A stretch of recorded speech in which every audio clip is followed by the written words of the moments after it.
로마서 13장 1절부터 7절까지 말씀을 보도록 하겠습니다. 로마서 13장 1절로 7절. 자, 우리 한 절씩 교독할게요. 제가 먼저 읽습니다. 각 사람은 위에 있는 권세들에게 복종하라. 권세는 하나님으로부터 나지 않음이 없나니 모든 권세는 다 하나님께서 정하신 바라.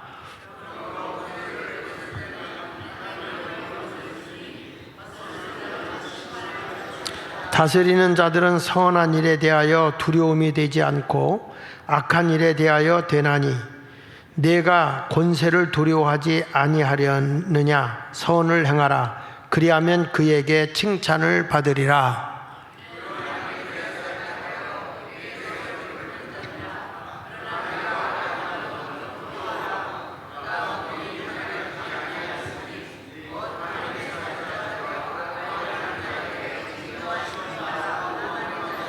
그러므로 복종하지 아니할 수 없으니 진노 때문에 할 것이 아니라 양심을 따라 할 것이라.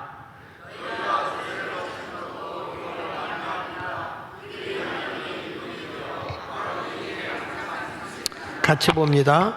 모든 자에게 줄 것을 주되 조사를 받을 자에게는 조세를 바치고 관세를 받을 자에게 관세를 바치고 두려워할 자를 두려워하며 존경할 자를 존경하라. 아멘.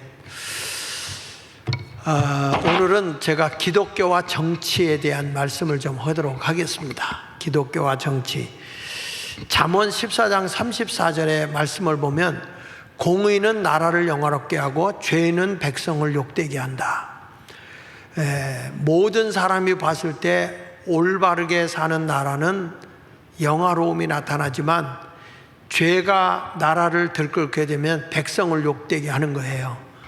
여러분, 지금 우리 정치하는 사람들 보세요. 국회의 범법자들이 들끓어요. 그러면서도 자기들의 죄를 합리화시키기 위해서 이 나라의 공의의 법을 부시고 있어요.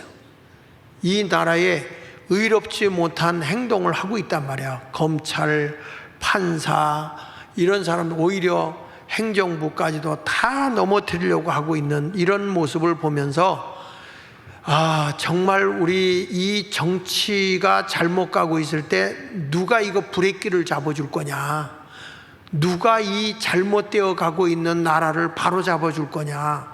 지금 법도 무시하죠. 그 다음에 법만 무시하는 게 아니고 정부도 무시해버려요. 그러니까 이게 국회의 입법부가 살아가지고 막 난리를 치고 있는데, 오늘도 얘기하겠지만 저것들 다 국민이 투표해서 세운 게 아니에요. 부정선거거든. 이런 일들이 일어나고 있기 때문에 지금 그렇다면 나라가 이렇게 부패되어져 가고 썩어져 가고 있는 이 나라를 누가 바로 잡을 거냐 이거예요. 누가. 그래서 우리나라가 그 일제 36년이 끝나고 이 나라에 남로당이 들끓고 공산화가 막 되어가고 나라를 건국하려고 할 때, 자유민주주의를 세우려고 할 때에 과연 이 나라에 자유민주주의 국가를 세워서 남한은 말이에요. 북한은 그 남로당에서 공산주의가 됐잖아요. 김일성 중심으로. 여기는 이승만 중심으로 자유민주주의 국가가 돼서 대한민국은 이렇게 부강한 나라가 됐잖아요. 그러면 여기에 큰 역할을 한 게 어디입니까? 교회입니다. 교회. 기독교입니다. 그래서 오늘 제가 정치와 기독교의 관계가 도대체 어떤 거냐. 요즘에 정치 얘기 교회에서 조금만 하면 쓸데없이 개뿔도 모르는 사람, 원래 개는 뿔이 없습니다만은 개뿔도 모르면서 교회가 왜 이런 걸 하냐 저런 거 하냐 이런 식으로 난리를 치고 있거든요. 그래서 이런 것들을 우리가 한번 생각해 보려고 합니다. 그래서 이 기독교인들에게 국가는 뭐냐, 그리고 이 통치자, 권세자들은 뭐냐, 그리고 정치에 대한 건 뭐냐. 전 이렇게 생각해요. 우리나라의 정치가 언제부터 있었습니까? 일제 36년에 그 나라가 없이 일본에 의해서 다스림을 받을 때 우리나라는 정치가 없었어요. 일본이 다 끌고 가면서 막 하는 거니까. 그런데 일제 36년이 끝나고 해방받고 난 뒤에 이 나라의 정치가 잘 되어야 국가가 흥황한단 말이에요. 근데 이 당시에 만약에 정치가 잘못되어 버렸다고 한다면 우리도 북한처럼 망하는 나라, 굶주리고 있는 나라가 되겠죠. 굶어 죽어가는 나라가 되겠죠. 그런데 이 나라에는 지도자 이승만이라는 사람과 그리고 기독교의 정신으로, 요즘에 제가 그 한경직 목사님의 책을 제가 많이 봐요. 왜 그러냐면 제가 요즘에 이렇게 나라 일을 하면서 이 나라의 그 건국을 할 때 도대체 이 나라의 목사들은 어떻게 처신을 했는가, 이 나라가 남로당이 들끓고 했을 때 어떠한 모습으로 메시지를 전했는가, 이런 것들을 제가 보니까 제가 1942년도 거부터의 책을 제가 보고 있어요. 그 한경직 목사님, 그 당시에 한경직 목사님이 정말 나라를 위해서 큰 일을 했거든요. 그런데 나는 그 책을 보다가 크게 감동을 받은 게 뭐냐면 이분은 설교가 아니야, 세미나를 했더구만. 아예 그냥 설교를 하면서 기독교와 공산주의가 어떤 건지, 그리고 나라에 대해서 기독교인이 어떻게 행동을 해야 되고 교회가 뭘 해야 되는지, 결국에는 교회가 사회를, 나라를 이끌어야 된다는 거야. 교회가. 그게 하나님의 나라다 이거야. 하나님의 나라. 그 요즘에 내가 그 책을 보면서 굉장히 도전을 많이 받아요. 아, 옛날에 목사님들이 이렇게 대한민국을 건국할 때에 기독교의 영향력이 엄청났구나. 근데 지금에 와서 우리나라가 그때보다 더 안 좋은 때예요. 지금 보면 경제는 성장했는데 지금 나라가 더 혼란하고 사상적으로 더 혼란한 기에 빠져 있은 이때에 이 나라를 바로잡을 수 있는 것은 정치인들이 아니에요. 여당 야당이 아닙니다. 이 나라를 바로잡을 수 있는 것은 기독교밖에 없어요. 교회가 나서는 방법밖에 없다고. 그래서 저는 앞으로 목회자들을 깨워야 되겠다 이거. 목회자들에게 이러한 메시지를 일깨워 줘야 되겠고, 그 다음에 그 당시에 그렇다면 청년이나 대학생들은 어떻게 목사들이 깨웠는가. 야, 나는 그때 그 대학생들 이런 사람들을 깨운 것을 보고 충격을 받았어요. 저들에게 하나님 나라를 위해서 몸 바쳐라. 그런데 너희가 하나님께 몸 바치는 것만 가지고 안 되고 하나님을 위해서, 나라를 위해서 몸 바쳐라. 교육을 위해서 몸 바쳐라. 그리고 너희들이 공부를 하려고 해도 미래를 바라보고 과학이나 이런 것을 생각하면서 열심을 가지고 공부하는데 몸을 바쳐라. 근데 그 모든 초점이 하나님의 나라와 이 나라예요. 이 땅의 나라예요. 그래서 하나님의 나라가 이 땅에 실현되는 사회 구원으로 가야 된다. 이런 메시지를 목사님들이 강하게 전했던 거예요. 그와 같이 성도들은 하나님의 나라를 외치기도 하지만 예수님이 말씀하신 것처럼 뜻이 하늘에서 이루어진 것이 땅에서 이루어져야 되잖아요. 그러면 하나님의 나라를 추구하는 우리가 나라가 범죄가 되고 잘못되어 간다고 하면 기독교의 정신으로 이 나라를 세워야 된다. 그래서 대한민국을 살펴보니까 모든 정신이 기독교의 정신으로 나라가 세워졌어요. 이걸 우리는 기독교 입국론이라고 그래요. 기독교의 정신으로 나라가 세워지는데 이승만 대통령이 그런 얘기를 합니다. 아무리 이 나라에 새로운 정치를 가져오고 새로운 교육을 갖고 와봐야 국민이 변화되지 않고 의식이 바뀌지 않는데 무슨 정치를 바꿔놓으면 무슨 소용이 있으며 교육을 시켜놓으면 무슨 소용이 있겠느냐. 사람이 변화되어야 교육도 필요한 것이고 정치도 필요한 것이다. 그러면 이 나라의 사람의 마음을, 사람의 정신을, 사람의 행동을 바꿔놓을 수 있는 것이 뭐냐? 기독교다. 오직 예수 그리스도의 복음밖에 없다. 그래서 군목제도도 도입하고 교목제도도 도입하고, 그리고 성경을 통해서 많은 국민을 일깨우는 역할을 했어요. 그래서 대한민국의 정치 철학은 기독교의 복음입니다. 아멘이 현찬어. 대한민국의 정치는요, 모든 사상이 기독교의 복음입니다. 이것을 우리가 알고 신앙생활 해야 되는 거예요. 제가 한 가지 물어볼 테니 대답해 봐요. 성도에게 국가가 필요합니까? 필요 없습니까? 필요합니까? 다시 물어보겠습니다. 성도에게는 나라가 필요합니까? 아니, 천국만 바라보고 살면 되잖아요. 기도할 때마다 뜻이 하늘에서 이루어진 것 같이 땅에서 이루어져야 된다고 그러잖아요. 그런데 21세기의 계몽주의 철학자인 프루돈과 크로포트킨이라는 사람은 이런 얘기를 했어요. 국가는 필요 없다. 그래서 이 사람은 무슨 얘기냐면 무정부주의를 강조합니다. 왜 그러냐? 국가가 세워지는 것은 국가를 통해서 범법자를 잡아들이고 나라가 잘못 저지른 사람들을 제지하고 반듯하게 가기 위해서, 그래서 국가의 정부, 입법부, 법을 만드는 거고, 그 다음에 사법부, 법을 집행하는 거다. 그러니까 정부가 왜 필요하냐? 국가가 왜 필요하냐? 국가라고 하는 것은 잘못된 사람을 바로 잡아주기 위해서, 나라를 바로 이끌기 위해서 하는 것인데, 굳이 그렇게 정부를 만들 필요가 없지 않느냐? 왜 그러냐? 국가가 생기니까 사람들을 강압한다, 억제한다. 그래서 이 정부가 없으면 사람들은 원래 선하기 때문에 강압적으로 하지 않으면 착하게 갈 수밖에 없다. 이렇게 이 사람들이 성선설을 주장한 거야. 여러분, 사람이 착해요? 사람이 선합니까? 인간은요, 못된 짓부터 배웁니다.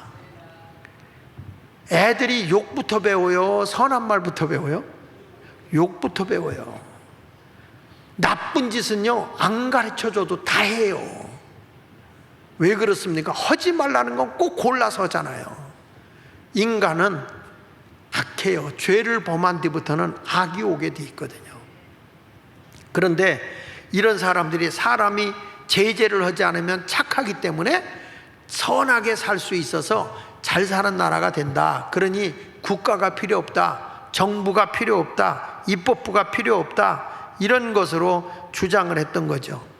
물론 우리 예수님이 가르쳐준 대로 산상수훈, 팔복복음처럼 산상수훈같이 이렇게 산다고 그러면은 물론 그게 가능할지 모르겠어. 그런데 성경 말씀처럼 성경은 악을 행하는 자를 하나님이 그냥 놔둡니까? 악을 행하는 자는 심판합니다. 마찬가지로 국가가 있어야 이 나라의 질서가 세워지는 거거든요. 그래서 기도할 때 우리는 선한 지도자들이 나오도록 기도해야 되고, 근데 그 지도자가 누굴 통해서 이루어져야 되느냐? 저는 신앙으로 훈련이 되어져야 된다는 거야. 요즘에 와서 제가 후회막급하고 이제야 나라를 위해서 제가 나가서 메시지를 전하면서 느끼는 게 뭐냐면, 우리 젊은이들에게 비전과 꿈, 그리고 국가관을 심어주지 못했구나. 우리 아이들에게 나 이 다음에 정치하겠습니다, 하나님의 복음을 가지고 정말 나라를, 파라다이스, 천국을 만들어보는 정치인이 되어보겠습니다.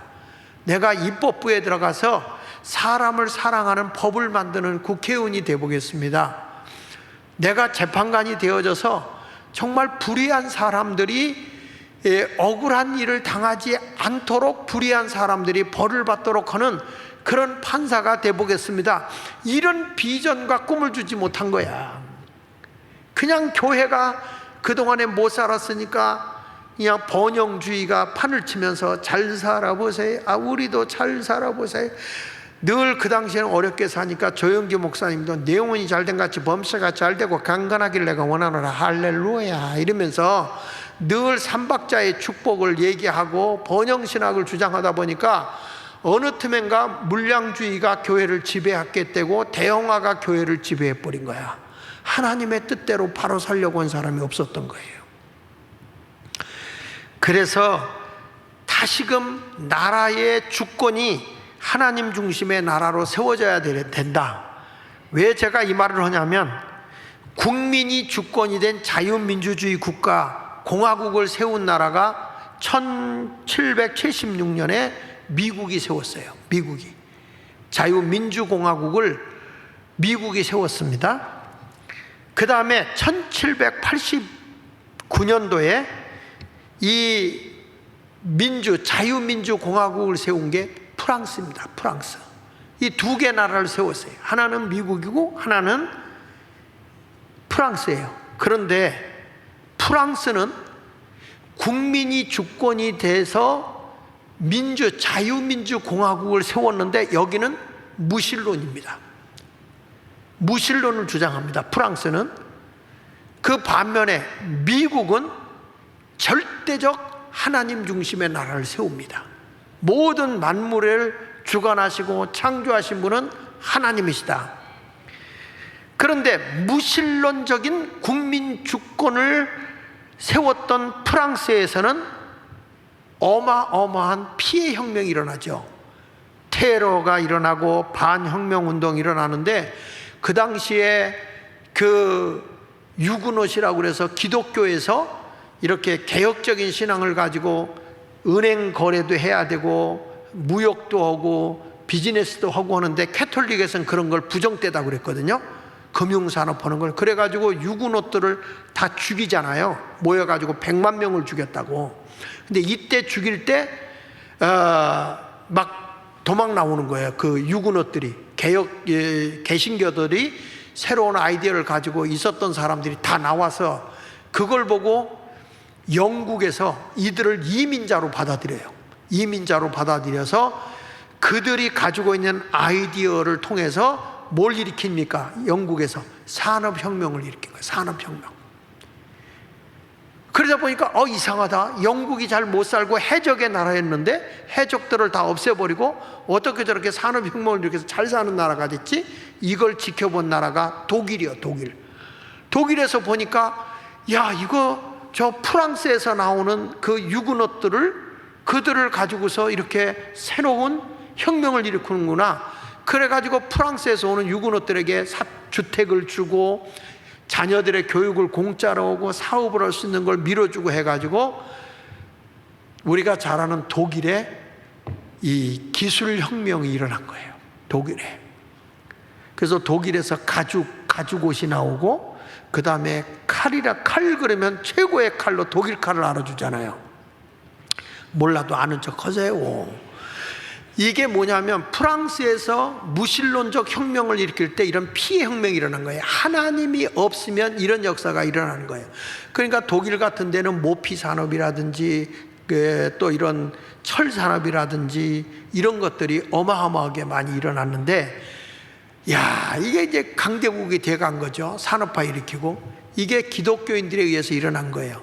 근데 프랑스라는 나라는 나중에 알다시피 하나님이 없는 나라가 되어버리니까 나폴레옹 제국이 건설되고 왕정이 복구되고 나폴레옹 3세가 제국 재건하고 그래서 19세기에 이르러서 프랑스에는 어마어마한 재난이 오게 됩니다.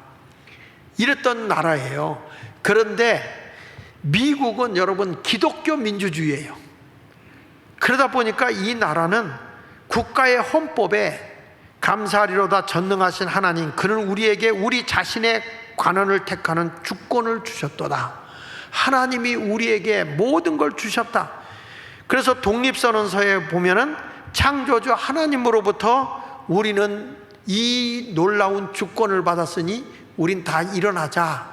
이게 바랄 수 없는 권리로 창조주인 하나님으로부터 부여받은 거로 우리는 일어나야 된다. 우리의 주권이 하나님께로부터 왔다. 이게 미국이야. 그래서 여러분, 미국은 오늘날까지 세계에서 제일로 축복받은 나라입니다. 최고의 강대국입니다. 아주 웃겨요. 일본이 경제 성장하고 나니까 그래도요, 미국이라는 나라를 쳐들어간 나라는 일본밖에 없어. 일본이 한번 쳐들어갔다가 박살난 거예요. 원자폭탄 맞아가지고요. 그래가지고 경제가 성장하고 난 뒤에 이제 우리도 미국 앞섰다 하니까 미국이 일본을 옥죄니까 지금 일본 경제가 형편없어지거든요. 소련이 까불다가 레이건 때 완전히 소련이 무너진 거예요, 여러분. 소련이 항복한 거예요. 중국이 우리가 강대국이 된다 하니까 미국이 중국을 지금 주물르기 시작한 거야. 중국 경제가 쑥밭됩니다. 여러분, 미국은요, 아직까지는 하나님이 미국을 붙잡고 있어요. 그래도 우리나라는 그래도 미국을 오냐 하고 미국하고 같이 움직이니까 지금 한국은 그나마 살려주는 거지. 우리도 한번 옥죄면 이거는 그냥 후 불면 날아가 버려.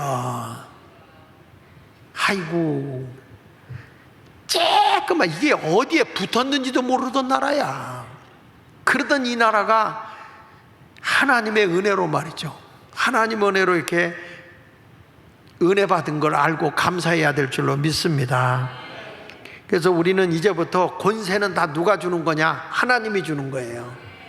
그래서 로마서 13장 6절에도 세금도 내라. 하나님의 일꾼으로 너희들이 이 세상을 이뤄라. 세상에서 하는 거예요.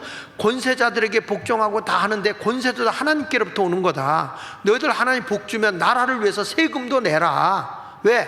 하나님의 일꾼이 돼서 이렇게 항상 힘쓰는 게 바른 것이다. 성경은요, 안 가르쳐 주는 게 없습니다. 정치가 다윗 이래 이게 정치라는데, 하나님의 주권이 있는 나라는, 하나님이 나라를 다스리는 나라는 절대로 망하는 법이 없어요. 그런데 하나님의 주권을 인정하지 않고 내가 잘났다고 뽐내면 그 나라는 망하는 거예요. 근데 이 나라는, 대한민국은 여러분, 그래도 이승만 대통령이 하나님의 주권의 다스림을 받는 나라를 세웠단 말이야. 예? 성경에 다니엘서 5장 22절 28절에 보면 벨사살 왕이 말이야, 하나님을 모욕하고 하나님의 성전에서 뺏어온 성구들로다가 술을 따라 마십니다.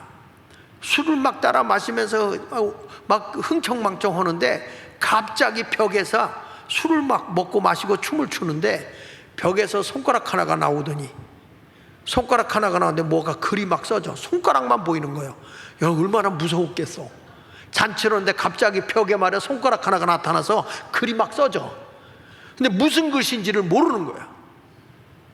근데 그걸 누가 읽었죠? 다니엘이 읽어내는 거야. 이게 무슨 뜻이냐? 다니엘이 메네메네 데겔 우바르시입니다. 한번 읽어볼게요. 다니엘서 5장 22절부터 보면, 기록 벨사살 왕은 그의 아들이 되어서 이것을 다 알고도 아직도 마음을 낮추지 아니하고 도리어 자신을 하늘의 주제보다 높이며, 하나님보다 높이는 거예요. 자기가 그의 성전 그릇을 왕 앞으로 가져다가 왕과 귀족들과 왕후들과 후궁들이 다 그것으로 뭐 했어요? 술을 마시고, 왕이 또 보지도 듣지도 알지도 못하는 금은 구리 새와 나무 돌로 만든 신상들을 찬양하고, 도리어 왕의 호흡을 주장하시고 왕의 모든 길을 작정하시는 하나님께는 영광을 돌리지 아니한지라. 우상 앞에 하고 하나님을 무시해버리는 거예요. 하나님의 성구를 갖다 술을 마시고. 그때 기록된 글들 때 뭐냐면, 이러므로 그의 앞에서 이 손가락에 나와서 이 글을 기록하였나이다. 뭐라고 했느냐? 기록된 글자는 이것이니 메네메네 데겔 우바르시니라. 메네는 하나님이 이미 왕의 나라의 시대를 세워서 그것으로 끝나게 하셨다 하며, 데겔은 왕을 저울에 달아보니 부족함이 보였다 하며, 베레스는 왕이 나라가 나뉘어서 메디아와 바사 사람에게 준바되었다 함이니이다. 요걸 직역으로 하면 이거예요. 메네메네 데겔 우바르신이라는 것은 하나님이 당신에 대해서 계산해보고 따져보고 하나님의 저울에 달아보니 부족한 자가 되었도다. 그래서 당신의 통치의 시대는 여기서 끝. 이 나라는 망했소. 이렇게 말하는 거예요. 그러니까 나라의 흥만 선세의 주권이 누구에게 있어요? 하나님께 있는 거예요. 그래서 우리가 나라를 위해서 기도해야 되는 거예요. 지금 보면 아주 지금 국회에서 지금 기고만장, 아이고 정청래, 법도 모르는 양아치도 이런 양아치가 없고 정말 대한민국 알기를 우습게 보고 정말 있을 수 없는 일들을 저지르고 있어요. 교만이 지금 하나님 위에 올라가 있어. 있을 수 없는 짓들을 하고 있습니다. 조금 지나보세요. 지금 제가 이따가도 얘기하겠지만 이 나라의 부정선거하고 그 다음에 이 나라의 입법부 자유민주주의를 파괴하는 상권분립을 파괴시키는 당이 더불어민주당이야. 그래서 이 나라의 더불어민주당은 그 정당 해산법에 의해서 능히 해산할 수가 있어요. 그래서 이거를 제가 주장을 했는데 누가 이거를 먼저 이렇게 국회 해산법을 넣나 봤더니 그 고용주 변호사님이 이걸 넣었더라고요. 그러니까 그거에 대해서 우리가 응원해주고 계속해서 같이 해주면 돼요. 더군다나 이 진보당 통진당으로 있을 때 박근혜 대통령 때 해산시켰거든요. 이거 왜 그러냐면 저들이 민중주권을 주장했어요. 우리나라는 국민주권이거든요. 국민이 주권을 가지고 있었는데 우리는 이렇게 생각하네. 아니 목사님, 민중주권이나 국민주권이나 똑같은 거 아닙니까? 여러분, 민중이라는 것은 공산주의 사상을 지지하는 사람이 민중이야. 그걸 자기들의 그 논리를 지지하지 않는 거는 그거는 반동이에요. 반동. 그건 민중이 아니에요. 근데 우리 대한민국은 자유민주주의 국가로서 찬성을 하든 반대를 하든 우리 자유민주주의 국민은 다 국민 주권을 가지고 있는 거야. 누구나 반대를 하든 안 하든 다 대한민국 백성이야.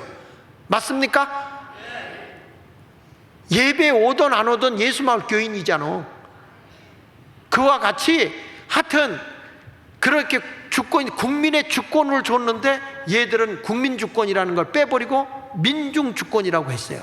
그런데 박근혜 대통령 때 이 민중주권이라는 것 때문에 사실은 당이 해체된 거거든요. 근데 이번에도 얘네들이 민중주권이라는 단어를 그대로 썼어요. 그렇기 때문에 이거는 해산의 사유가 그대로 돼버리는 거예요. 그래서 진보당은 더 이상 뭐 이렇게 안 해도 돼.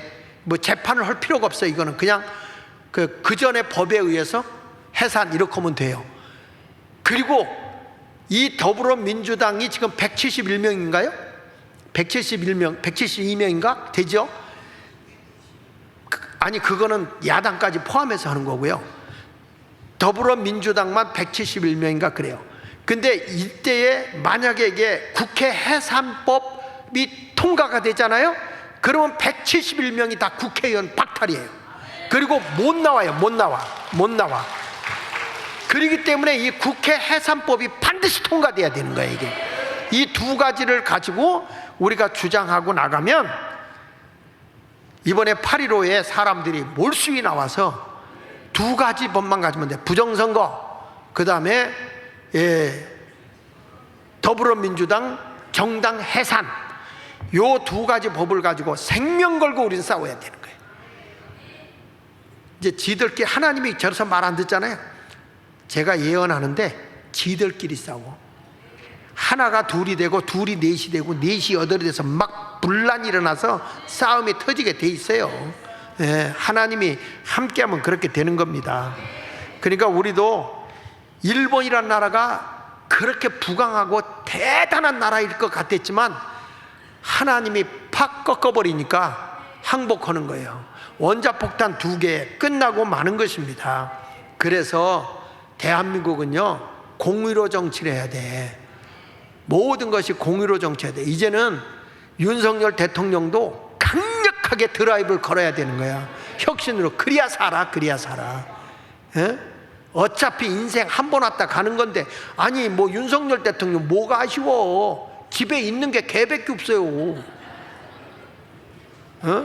자식도 없는데 생명 걸고 나라 위해서 한번 얼마든지 허물하지 뭘 못하겠어요?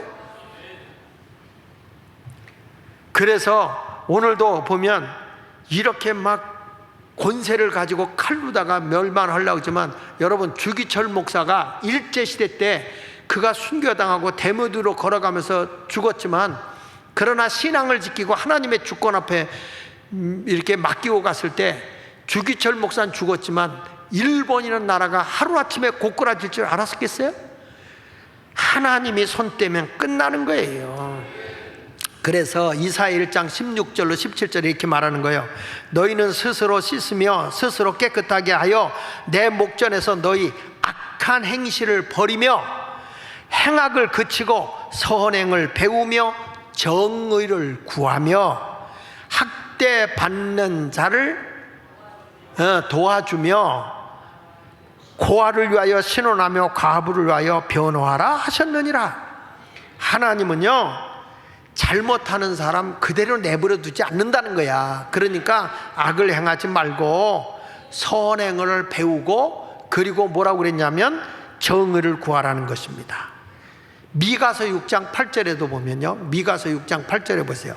사람아, 주께서 선한 것이 무엇임을 내게 보이셨나니 여호와께서 내게 구하는 것은 오직 정의를 행하며 인자를 사랑하며 겸손하게 내 하나님과 함께 행하는 것이 아니냐. 저는 그렇습니다. 국가의 필요성에 주권도 하나님에게 있어요. 정치의 원리도 누가 다스려줘야 되느냐? 하나님이 다스려줘야 되는 거예요.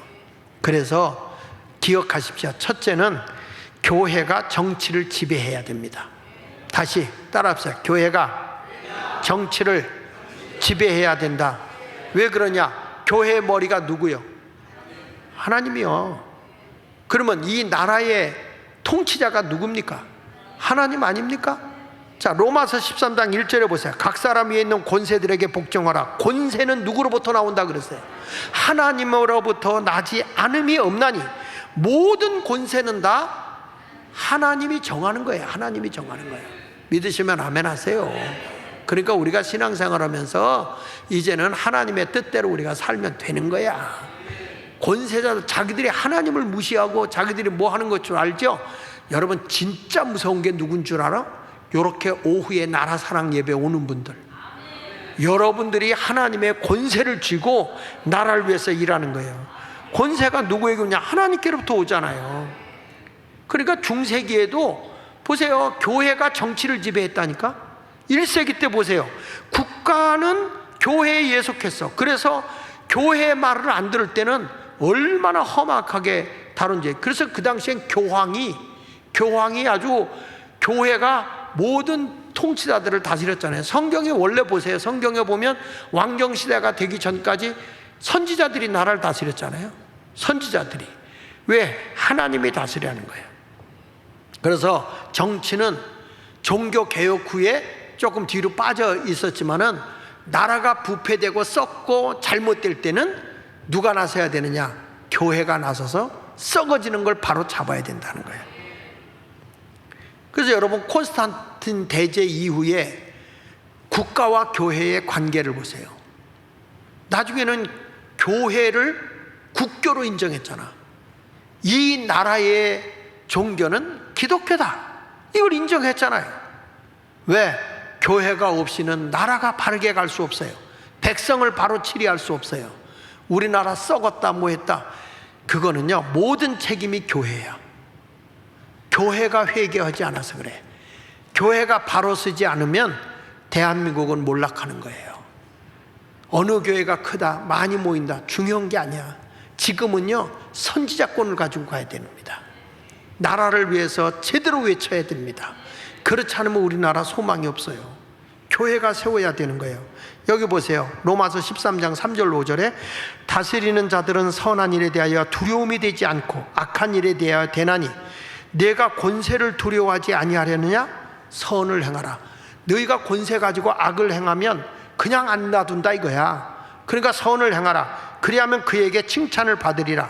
그는 하나님의 사역자가 되어 내게 선을 베푸는 자니라. 나라를 선하게 이끌면 하나님의 사역자야. 대통령이라도 나라를 선으로 이끌면 하나님의 선지자예요.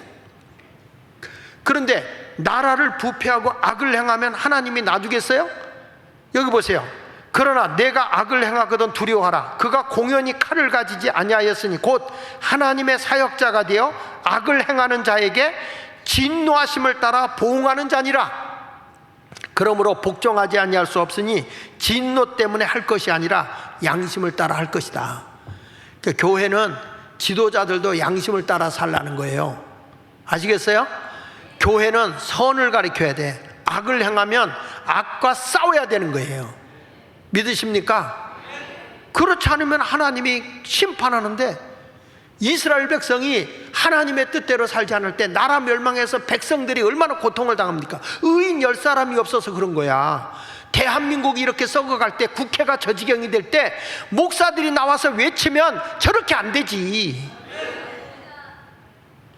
아니 거기에 국회의장이 어느 교회 장로인지 아세요? 중앙침례교 장로가 아니고 총무 더불어민주당의 총무가 누구야? 그 친구가 상계동에 있는 교회 그 목사 이름 뭐냐? 나하고 같이 에슬랜드에서 같이 공부한 목사인데 그 교회 장로야. 그리고 국회의장으로 있었던 김진표는 침례교 장로였고, 지금 국회의장은 우원식이는 어딘지 모르겠어. 하여튼 목사들이 제대로 가르쳐주면 그렇게 안 하지. 죽으면 죽으리라고 일깨워줘야죠. 그래서 우리는 하나님의 양심을 따라 바른 길로 가야 될 줄로 압니다. 그래서 이 국가는 교회를 간섭할 수 없다. 완전 불리한 거예요. 이게 언제 그랬느냐? 세금도 내고 하는데 미국의 3대 대통령인 토마스 제퍼슨이었어요. 성경에 나오죠. 가이사의 것은 가이사에게, 하나님의 것은 하나님에게로 국가와 교회가 딱 분리가 돼요. 그런데 절대로 국가는 교회를 통제할 수 없어요. 왜 그러냐? 교회의 머리가 하나님이야. 그러면 이 교회를 하나님이 다스리는데 음부의 권세가 이기지 못하거든요. 세상의 빛과 소금의 역할을 하는 데가 교회거든요. 그런데 세상의 권력을 가진 자가 교회를 간섭하려고 하는 걸 본 거야. 누가? 토마스 제퍼슨이라는 대통령이, 미국의 3대 대통령이. 그래서 미국의 3대 대통령 토마스 제퍼슨이 세 가지를 써놓은 거예요. 그게 정교분리야. 그게 정교분리. 첫째는 뭐냐? 정치는 교회 활동을 관여하지 못한다. 정치가 교회에 대해서 이렇게 하라 저렇게 하라 할 수 없다. 교회 활동을 관여하지 못한다. 여러분 잘 드세요. 교회가 정부에 대해서 일을 간섭하지 말라는 게 아니고, 정교분리 원칙은 정부가 교회를 간섭하지 못한다 이거야. 이해되세요? 근데 우리나라 이번에 코로나라 그래 교회를 막 제지하고 예배 못 드리고 막 벌금 때리고 막 그랬잖아요. 그런데 미국에서는 나중에 그거 하다가 미국에서는 재판에서 다 졌어요. 그리고 교회를 제지하는 게 잘못된 거다 이렇게 얘기했어요. 여러분 우리나라 과거에 보면 콜레라가 유행을 하고 막 흑사병이 돌 때도 교회는 예배 드렸어요. 그리고 교회들이 흑사병 걸린 사람들 가서 간호하고 그들을 돌봐주고 이런 역할을 교회가 했어요. 근데 이런 제재를 못하게 한 거예요. 제재해가지고 예배를 못 드리게 했는데 여러분 그게 한국교회 1만 교회를 문 닫게 했어요. 근데 정치는 교회 활동을 간섭하면 안 돼. 두 번째, 같이 읽어볼게요. 시작. 정치는 교회에 해가 되는 법을 만들지 말 것. 절대 나라가 교회에 이렇게 해라 저렇게 해라 법을 만들 수 있다 없다? 없다는 거예요. 근데 지금 우리나라는 뭘 까냐면 교회를 제지하는 포괄적 차별금지법, 평등법이라고 그래가지고 사상적인 거, 예수 믿어야 구원받는다, 이런 것들이 다 차별금지법에 걸리는 거야. 그래가지고 여기에다가 징벌적 손해배상까지 넣어가지고 거기다 또 뭐까지 넣으냐면 동성애법 있죠. 동성애도 반대하면 안 돼.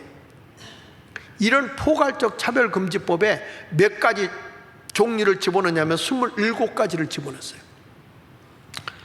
거기다가 벌금까지 집어넣게 지금 우리나라 그 법을 통과시키려고 지금 쟤네들이 벼르고 있거든. 그러니까 우리 교회들이 정신 차려서 눈을 시뻘겋게 뜨고 봐야 돼요. 그리고 거기다가 못 가냐면 가면 예방법이라고 만들었는데 그게 교회 폐쇄법이야. 교회 폐쇄법. 이런 것까지 지금 다 만들어서 지금 움직이고 있거든요. 그러니까 정치는 교회가 해가 되는 법을 만들면 돼, 안 돼? 안 돼. 그러니까 지금 국가가 정교분리라는 거를 잘못 오해하고 교회를 제지하는 거예요. 그 다음에 세 번째는 뭐가 나옵니까? 정치는 교회에 세금을 부과하지 말 것. 지금도 교회는 세금을 안 냅니다. 교회는 목사들은 세금 내지만 개인의 소득이 있으니까 세금을 내지만 정치는 교회에 세금을 부과할 수 없어요. 비영리이기 때문에 세금을 왜 사회봉사를 많이 하고 이렇게 하라고 해서 한 겁니다. 그래서 대한민국 헌법 제20조에도 보면 모든 국민은 종교의 자유를 가진다. 그 다음에 2항에 보면 국교는 인정되지 아니하며 종교와 정치는 분리한다. 요게요 미국에서 가져온 헌법이거든. 종교와 정치는 분리한다. 이게 뭐냐면 다른 게 아니고 세속 권력과 종교 권력을 분리하여 종교의 자유를 보장한다는 미국의 법을 가져온 거지, 이게 별개로 움직인다 이게 아니에요. 그러니까 정부나 정치가 잘못 가면 교회는 나서 안 나서? 나서는 거예요. 왜냐하면 선지자권이 있기 때문에 가서 외칠 수 있는 거예요. 그런데 우리가 오해하는 게 목사가 이런 얘기하면 교인들이 일제시대 때 세뇌가 돼가지고 하도 기독교인들이 일본 놈들 물러가라고 3.1운동이니 뭐 이런 걸 하니까 정교분리를 일본 애들이 그런 식으로 만들었거든. 교회는 나라 일에 간섭 못한다, 또 나라는 교회를 간섭하지 않는다. 요걸 정교분리로 일제시대 때 만들어 놓은 건데 원래는 이게 아니에요. 교회는 나라를 간섭하게 돼 있어요. 왜냐? 나라가 썩으면 하나님의 심판이 오니까. 그래서 우리가 이제부터는 나라를 위해서 올바른 신앙생활을 해야 되고, 기독교는 정치에 하나님의 주권을 가지고 잘못했을 땐 신랄하게 공격하고 꾸짖고 책망을 해야 되는 것입니다. 역사적으로 보더라도 나라가 잘못 간 나라가 기독교가 바로 선 나라는 다 자유민주주의, 시장경제, 한미동맹, 봉사, 섬김 이런 걸로 부강한 나라가 됐어요. 그 지금 미국이라는 나라가 들어간 나라는 다 부강하죠. 독일도 유럽도 다 들어갔고 일본도 미군이 들어가 있고 다 들어가 있어. 한국도 들어와 있고. 미군이 들어오는 바람에 우리나라는 전쟁도 없었던 거예요. 70년 동안에. 감사해야죠. 지금 우리나라가 전투기를 지금 생산하기 시작했어요. 만들기 시작했어. 지금 큰 소리 치잖아요. 빵빵. 이번에 나토 연합군에 우즈베키스탄은 들어가고 싶은데 안 받아줬어요. 근데 우리나라는 그때 하나님의 도와서 유엔에 우리나라 들어가서 유엔군이 오지 않았습니까? 우리나라는 정말 하나님이 사랑하는 나라요. 엄청나게 사랑하는 나라야. 근데 지금은 대한민국은 무서운 나라야. 하나님이 복을 많이 줬어요. 강대국이 되게 했어요. 그걸 우리는 모르고 있어요. 우리나라가 얼마나 강대국이 됐는지 지금은요, 비자 없이 세계를 돌아다닐 수 있는 나라 중에 2위가 한국이요. 비자를 안 받고도 한국 비자만 가지고 가도 오케이, 땡큐 그러고 오라는 거야. 그만큼 우리가 잘 사는 거예요. 그전에는 와서 살까봐 그냥 한국에서 오면 그 비자 받기가 얼마나 어려웠어요. 근데 지금은 미국 가도 난 미국에 안 산다, 한국에 가서 산다. 한국이 더 살기 좋거든요. 감사해야 돼요, 여러분. 어마어마하게 감사해야 되는 거예요. 그래서 이제는 우리가 기독교의 국가로 다시 한번 나라를 세워야 될 것입니다. 우리가 이 오후에 나라 사랑 예배를 이걸 하면서, 그래, 맞아, 기독교가 정치를 바르게 이끌어야 된다. 그래야 대한민국이 부강한 나라가 되고 우리 자녀들이 살기 좋은 나라가 된다. 이것을 알고 여러분 나라를 위해서 기도 많이 해주시길 바랍니다. 제가 오늘 여러분들에게 이제 잠깐 소개하는 것은 요거예요. 지금 이제 부정선거가 왜 부정선거냐라고 얘기를 좀 하는데, 자, 한번 그 도표를 한번 보겠습니다. 도표를 보는데 어디를 먼저 보냐면 경기도를 볼게요. 경기도에 보면, 경기도 하남에 보면 얘들이 사전선거 있잖아요. 사전선거. 이게 언제든지요, 이게 이제 대수의 법칙이라고 하는 건데, 대수의 법칙이라는 건데, 늘 당일 투표보다 사전 투표가 많지는 않아요. 근데 이거를 기준적으로 봤을 때 만약에 당일 투표에 50% 했으면 1대1로 보는 겁니다. 사전 투표 50. 넉넉히 작고도. 그런데 희한한 거는 우리나라는 정상적인 투표를 한 데는 당일 투표가 많아요. 사전 투표가 적어요. 그런데 자유통일당이나 국민의 미래 사전 투표한 거기는 전부 다 100%가 넘어. 저기는 그 더불어민주당의 그 조국혁신당 있죠? 조국혁신당하고 그 다음에 그 더불어민주미래인가요? 여기는 다 100%가 넘어. 그런데 이 당일 투표 대비 사전 투표가 국민의힘인 국민의 미래나 자유통일당은 완전 마이너스예요. 적게 왔어요. 자, 한번 볼게요. 넘겨서 보세요. 여기가 경기도 하남. 자, 넘겨주세요. 여기 보면 사전 투표율이 1.46인데 당일 투표가 본 투표율이 얼마예요? 5점. 여기 천연동이요. 하남에서 천연동이 지른 거예요. 그러니까 이게 얼마냐면 전체적으로 29%가 했는데 이게 당일 투표 대비 29%니까 얼마를 얘들이 더 여기서 뺐냐면 마이너스 71%예요. 우리는 마이너스 71%.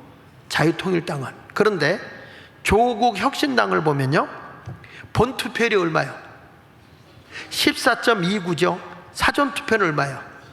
21.08%예요. 그러면 이게 얼마 정도 사전 투표를 더 한 거냐면 148%를 더 한 거야. 148%를. 그러면 얼마를 얘들이 쑤셔넣은 거냐? 48%를 쑤셔넣은 거예요. 이게 1로 기전했을 때, 1대1로 기전했을 때 그렇다는 거예요. 근데 여기 민주연합은 어때요? 127%예요. 그래서 이거를 장재원 박사가 이런 통계는 2분의 1555 제곱분의 1이다. 다시 말하면 이거는 컴퓨터로도 계산할 수 없는 부정이다 이거예요. 부정. 근데 여 국민의 미래는 당일 투표 49.97, 사전 투표 44.06. 그러니까 뭐냐? 마이너스 12%가 온 거예요. 적게. 그런데 요 두 조국혁신당하고 민주연합만 100%가 훨씬 다 넘지요. 다 넘지요. 자, 그 밑에도 보면 신장 일동도 142%, 107%. 그런데 국민의 미래하고 자유통일당은 마이너스죠. 또 넘겨서 보실게요. 신장 이동은요 142%, 115% 플러스예요. 얘들이. 이건 여러분 있을 수 없는 부정을 저지른 거예요. 이게 이게 컴퓨터 계산 전산 처리를 하게 되면 이게 바로 대수의 법칙에 어긋나는 법이라는 거야, 이게. 그 다음에 또 넘겨서 한번 볼게요. 여기 덕풍동도 152, 113. 나머지 뭐 우리 자유통일당하고 국민의 미래는 마이너스고요. 여기 보세요. 여기는 어디냐면 덕풍 2동, 덕풍 3동 전부 다 이 민주연합하고 조국혁신당만 플러스를 가요. 이게 뭐냐면 부정선거라는 거야. 이번에 나경원 의원도 이번에 더불어 그 조국혁신당하고 더불어미래는 부정선거다, 사전선거는 부정이다라고 했어요. 그러면 이게 떳떳하면 고발을 해야 돼요. 그런데 고발 안 해요. 반박도 안 해요. 눈 하나 깜짝 안 해요. 이게 되겠어요? 자, 넘겨볼게요. 다 그래, 다. 여기는요, 충궁동 좀 보세요. 충궁동 몇 프로가 오버됐어요? 205%, 205%, 105%. 이게 말이 됩니까? 당일 투표 10.57인데 사전 투표율이 21.63이야. 100%가 넘게 미리 와서. 아니 여러분, 조국 혁신당만 와요? 그리고 이때 사전선거는 윤석열 대통령이나 그 누구야, 그 한동훈이도 사전선거 하라고 그랬어요. 사전선거 하라고 해서 많이 가서 했어요. 근데 어떻게 여기는 적게 가고 얘들만 몰려서 갔냐고. 다 그래요. 다 넘겨서 보세요. 여기도 보면 초이동도 190%, 미사 1동은 146%. 또 넘겨서 보세요. 쭉 넘겨서 쭉 가서 보면 다 그렇습니다. 마지막에 통계를 한번 보실게요. 여기 보니까 결국에는 뭐냐면 우리가 통계를 내보니까 자유통일당에서 사전선거에서 도둑 맞은 게 63%야. 그리고 조국혁신당으로 가져간 표가 얼마라고? 52%. 나머지는 언론장 무효표로 집어넣은 거야. 그래서 자유통일당이 몇 표를 도둑 맞냐? 제가 보기에는 300만 표를 도둑 맞은 것 같아요. 자, 이게 바로 경기도 하남입니다. 경기도 하남만 요런 데입니다. 인천 계양을 볼게요. 인천 이재명이 있는데, 자 넘겨서 보시면 인천 계양구를 보겠습니다. 여기도 오면요, 조국혁신당하고 민주연합은 100%가 넘어요. 사전 당일 투표 대비 본투표 대비 사전 투표가 이래요. 다 그렇습니다. 다. 요 두 당만 그렇습니다. 또 넘겨보세요. 여기도 그렇죠? 또 넘겨보세요. 뭐야 이거? 어디 온 거예요? 인천 계양구? 자, 이렇게 해가지고 쭉 넘겨서 왜 끝으로 가냐? 이렇게 하나하나 보다가 끝에 가야지. 이렇게 쭉 이렇게 도표를 보라는 거예요. 이렇게. 그 다음에 또 보세요. 또 보세요. 또 보세요. 그래가지고 마지막에 가서 보면 이렇게 차이가 나서 여기서 평균 자유통일당 59%, 조국혁신당은 40%의 가짜표를 가져갔다. 이거를 지금 장제원 박사가 고발했고, 제가 며칠 전에 통화가 됐는데, 이제 자유통일당에 이제 있는 거, 그 영표 나온 데서 표가 나온 거, 그걸 경찰이 전화로 저하고 같이 통화를 했는데, 이제 이런 것들을 보면 빨리 기소를 해야 되거든요.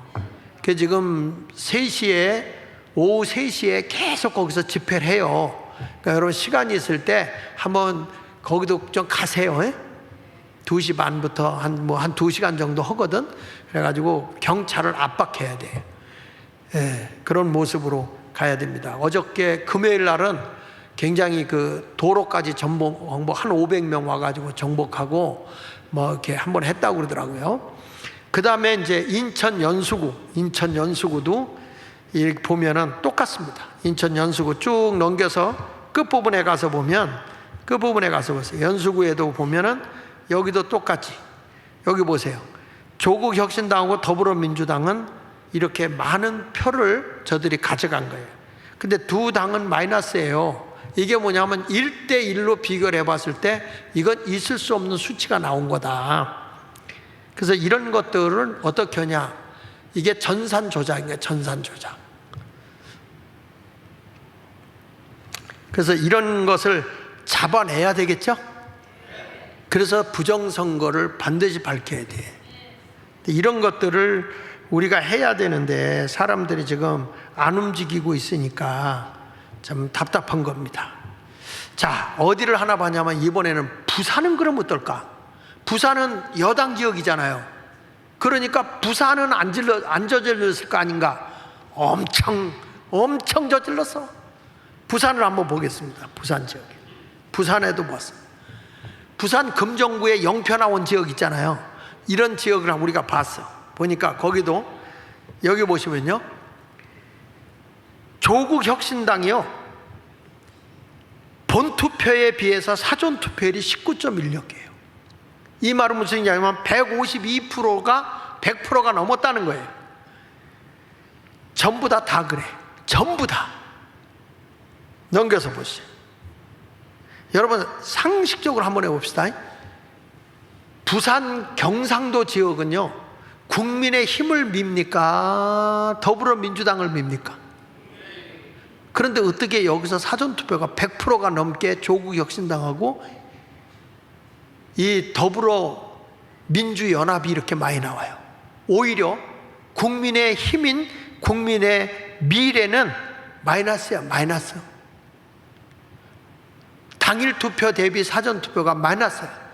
이게 말이 되냐는 거예요. 또 넘겨보세요. 쭉 넘겨서 계속 다 그래. 다 심한 데는요 166%, 266%. 어디냐면 선두구동 좀 봐요. 선두구동.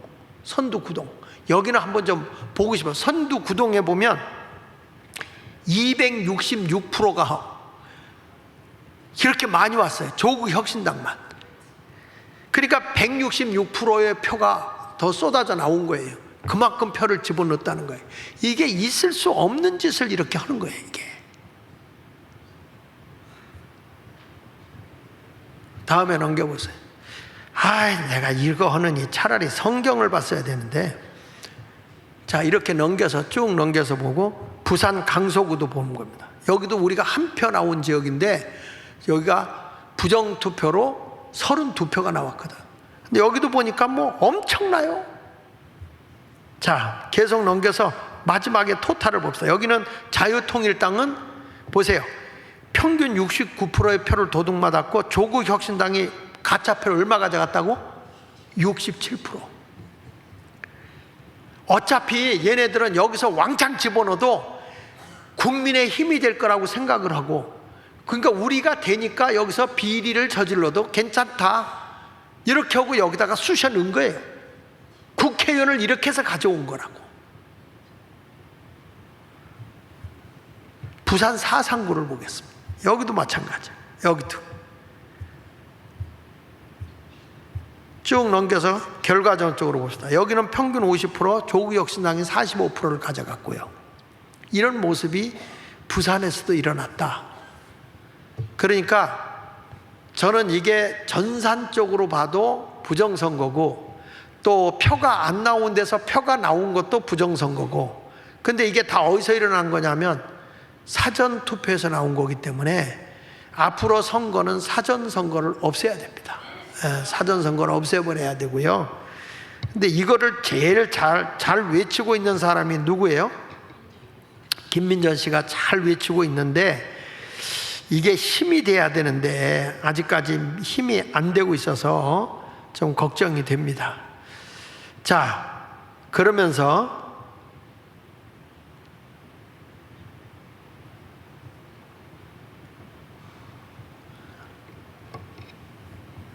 어디를 보냐면, 이제 지난번에 한 거니까 제가 정당 해산 청원에 대해서 얘기하겠습니다. 자, 넘겨주세요. 또 넘겨주시고, 여기 보면 우리가 헌법을 파기하면 정당 해산법이 가능합니다. 예? 정당 해산. 여기 더불어민주당 활동이 민주적 기본질서에 위배되므로 헌법재판소 해산 심판 청구 청원을 했는데, 민주적 기본 상권 분립 파기하죠. 그 다음에 인권 존중, 국민 주권 다 무시해버리죠. 지금 보면 복수 정당 제도도 인정하지 않아요. 지금 뭐냐면 국민의힘에서 문제가 생겼을 때 변호인 추천하는 것도 정청래가 일방적으로 해임시켜 버렸어요. 지금은 뭐 무조건 뭐 아나무인으로 막 가고 있어요. 다음에 넘겨서 자유민주 기본질서. 지난번에 한 거니까 이건 그냥 넘어가겠습니다. 내가 추가한 것만 볼게요. 그 다음에 여기 인민주권이라고 하는 거, 이게 굉장히 큰 거거든요. 이게 이제 더불어 문재인 때 이거 만들어놓은 책에다가 인민주권이라는 걸 많이 쓰니까, 다시 말하지만 지금 대한민국은요, 겉에만 자유민주주의지 내막으로 들어가면 전부 다 공산주의 다 됐어요. 대한민국은 지금 사상적으로 그렇게 돼 있어요. 자, 5.18도 말하면 안 되죠. 지금 5.18을 웃기는 거는 지금도 또 포상제를 주대. 지금도 그 유공자를 인정하대. 40여년이 지났는데도 또 인정을 하고 막 그러는 거예요. 그 다음에 여러분 여기 보세요. 이 추미애가 지금 한 얘기 아시죠? 예? 이제 토지 사용권은 인민에게 주고, 여러분 이 국회의원이 하는 얘기야. 우리말로 하면 뭐라고 그래야 돼? 국민에게 주고 그래야죠. 인민은 어디서 쓰는 거예요? 얘들이 전부 다 지금 빨갱이야. 인민에게 주고 소유권은 국가가 갖는. 그러니까 이게 사회주의 공산주의로 가는 거예요. 여러분 집은 누구 거? 내 건데 얘네들이 지금 뺏으려고 하잖아. 다 국가 걸로 자기 거 다 뺏으려고 그래. 여기 이재명이 한 얘기 보세요. 재벌 해체하고 전 국민에게 토지를 배당하겠다. 재벌들의 기업들 다 뺏겠다고 그럽니다. 이거 되겠어요? 넘겨서 보십시다. 얘네들은 통진당 애들이에요. 진보당 애들은 이거는 이미 그 전에 법에서 판결낸 그 항목이 그대로 들어왔기 때문에 이거는 자연적으로 진보당은 해산을 헌법재판소에서 시키면 그대로 해산됩니다. 그 다음에 진보당 강령도 여기 다 있고요. 오늘 제가 얘기하는 거는 요것 좀 하려고.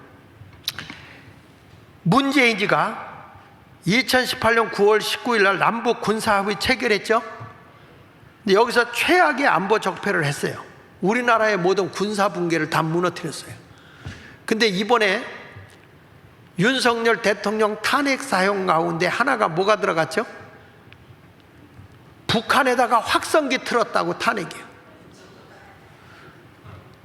북한으로 확성기 틀어. 걔네들이 계속 침범을 하니까 인분 날리고 쓰레기 날리고 하니까 확성기를 틀었거든. 확성기 북한에다가 틀었다고 탄핵을 시키는 거예요. 여러분 이거를 누가 제일 먼저 보도하는지 아세요? 김정은의 누이 누구요? 그 인간이 지령을 내리는 것 같아. 그대로 앵무새같이 여기서 행동을 해. 앵무새같이. 자, 그 다음에 제주 4.3 사건. 여러분 제주도의 4.3 사건은 남노당 공산국가를 만들려고 했던 거 아닙니까? 폭동을 일으켰죠. 이들이 여기서 투표를 했어도 투표해가지고 남한으로 갔어요? 북한으로 넘어갔어요? 북한으로 넘어갔죠. 4.3 사건은 좌익 남노당들이 일으킨 폭동이에요. 폭동. 나라의 폭동. 그런데 문재인이가 한 얘기 있죠. 미리 꿈을 꾸었다는. 야, 저걸 그냥. 그래서 이것이 뭐냐면 자유민주적 기본질서 이념을 부정한 거예요. 그렇기 때문에 이 더불어민주당은 공산당과 같은 거야. 그래서 해산시켜야 돼. 그 다음에 노란봉투법, 노조에 대한 손해배상을 청구할 수 없는. 그러니까 국민의 80%가 반대하는데도 노란봉투법을 그대로 해가지고 그냥 막 노동자들이 데모 마음대로 해가지고 기업에 손해를 입혀도 손해배상을 할 수 없도록 법을 만들어 놓은 거예요. 이게 노동자의 세상을 만드는 거예요. 그러니까 여러분, 공산주의 혁명이 누굽니까? 프롤레타리아 아닙니까? 노동자들의 세상을 만들어. 기업인은 적폐야. 기업인들은 나쁜 놈이야. 오너는 나쁘고 오너 없는 기업이 있을 수 있나요? 이런 것을 우리가 보면서 빨리 지금 윤석열 대통령이 힘을 내서 샥 처벌해버리고 입법부, 사법부, 행정부 다 이게 상권분립이 정상화가 올라가도록 하기 위해서는 지금 행정부가 강력하게 법의 잣대를 대으면서 밀어붙여야 돼. 사법부도 정신 차리게 하고 말이죠. 그래서 여기 뭐 상권분립 해체하고 그 다음에 이 사법권까지도 다 무너뜨리고 있는 이런 인간들 다 숙청해야 돼. 숙청해야 돼. 예.